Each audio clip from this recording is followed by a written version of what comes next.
చేయనిమేసిన చందాన సారా అమ్మకాల్లో బరితెగింపుని కట్టడి చేయాల్సినటువంటి ఎక్సైజ్ డిపార్ట్మెంటు లేదా దాని శాఖ మచ్చులు కొల్లు రవీంద్ర అసెంబ్లీ ఎక్కడైతే ఎమ్మెల్యేగా ఉన్నారో ఆ ఎమ్మెల్యేగా ఉన్న నియోజకవర్గంలోనే సారా వ్యాపారస్తులు బరితెగిస్తుంటే దానికి ఎక్సైజ్ మంత్రి వత్తాసు పలుకుతుంటే ఇక కంచే చేయని వేసిన చందాన ఇలా బరితెగింపు చూడాల్సిన పరిస్థితులు ఉన్నాయి. మైకులు పట్టుకుంటే మీటింగ్లు మాత్రం మాటలు హోటల్ దాడతాయి.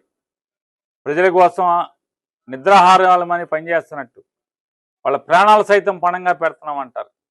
కానీ ఇక్కడ చూస్తే కాసుల కక్కుర్తి కోసం లిక్కర్ మాఫియా అవినీతి సొమ్ములో మొత్తులో మునిగితేతున్నటువంటి మంత్రి డిపార్ట్మెంట్. బందర్లో engineering college, Vijayawada west MLA గారి తండ్రి పేరు మీద ఉన్నటువంటి ఇంజనీరింగ్ కాలేజ్ ఎదురుగుండా అతి సమీపంలో ఆరు బయట పొలాల మధ్య స్థలంలో బారు పెట్టడం, షామ్యానాల కింద బారు పెట్టడం, చిత్ర విచిత్రాలు. కొల్లు రవీంద్ర ఎలుబడిలో అతని శాఖలో చిత్ర విచిత్రాలు చూడండి. ఒక ఇంజనీరింగ్ కాలేజ్, ఒక బీజేపీ ఎమ్మెల్యే తండ్రి పేరు మీద ఉన్నటువంటి ఇంజనీరింగ్ కాలేజీకి ఎదురుగుండా అతి సమీపంలో షామ్యానాల్లో బారు పెట్టడం. బారు అంటే ఎక్కడ ఉండాలి? పర్మనెంట్ స్ట్రక్చర్ ఉండాలి, బిల్డింగ్ ఉండాలి, లేదా పర్మనెంట్ ఒక షెడ్ ఉండాలి, చుట్టూ గోడలు ఉండాలి, తలుపు ఉండాలి, మదుగు ఉండాలి, లోపల తాగాలి, ప్రజలకు కనపడకూడదు. కానీ ఆరు బయట పిక్నిక్ పార్టీ లాగా మరి స్టేట్ హైవే ఆనుకుని ఇవాళ షామ్యానాలో పందేళ్లలో పాత కంటైనర్ రోడ్డు తెచ్చి దాంట్లో సరుకు పెట్టి విచ్చలవిడిగా మద్యం అమ్మిస్తుంటే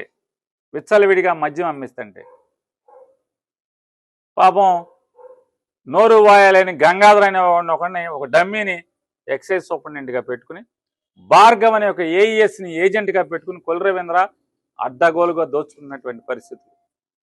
ఎక్సైజ్ మంత్రి ఇలాకాలోనే బారుల్లో సిగ్గుపడ్డ కొల్లు రవీంద్ర, నేను ఛాలెంజ్ చేశాను, నీ బారుల్లో ఎంతెంత ఉన్నాయో బహిరంగంగా ప్రకటించవయ్యా. సేల్స్ ఎంత ఉన్నాయి, ఏ బారులో ఏ నెలలో ఇచ్చిన కాడి నుంచి సేల్స్ ఎంత చెప్పే దమ్ము లేదు ఇంతవరకు. ప్రతి బారులో కూడా అయితే కల్తీ మద్యం, సొంత తయారీ మద్యం, పరాయి రాష్ట్రాల మద్యం, లేదా బ్రాందీ షాపుల్లోంచి మద్యం తెచ్చి అమ్మటం, ఈ విచ్చలవిడిగా జరుగుతుందని చెప్తే మంత్రికి చీమ కుట్టినట్లేదు. ఎందుకంటే మంత్రి కనుసనల్లోనే నెల మా ఊళ్ళు వస్తున్నాయి కాబట్టి మంత్రి మాట్లాడడం, ఒలకట్టు పలకడం. ఎక్సైజ్ కమిషనర్కి ఏమైంది? ఏం పోయే కాలం డిపార్ట్మెంట్కి? నేను సమాచార హక్కు చట్టం కింద కాగితం పెట్టా, ఎన్నాళ్ళు అయింది?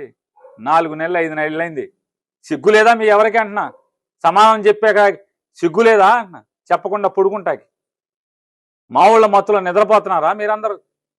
ఇవాళ బందర్లో బరితెగించి ఒక ఇంజనీరింగ్ కాలేజీ ఎదురుగుండా షామ్యానాల్లో బహిరంగంగా బారు పెట్టి మందు పోస్తుంటే పట్టించుకోడు ఎవడు. భార్గవ్ అని ఏఈఎస్ అంట, ఈఎస్ గంగాధరం డమ్మింగ్ చేసి ఆ భార్గవ్ అనేవాడు చెప్తా అంట.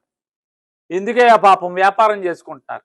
సిగ్గు లేదా భార్గవ్ ఈ మాట మాట్లాడటానికి?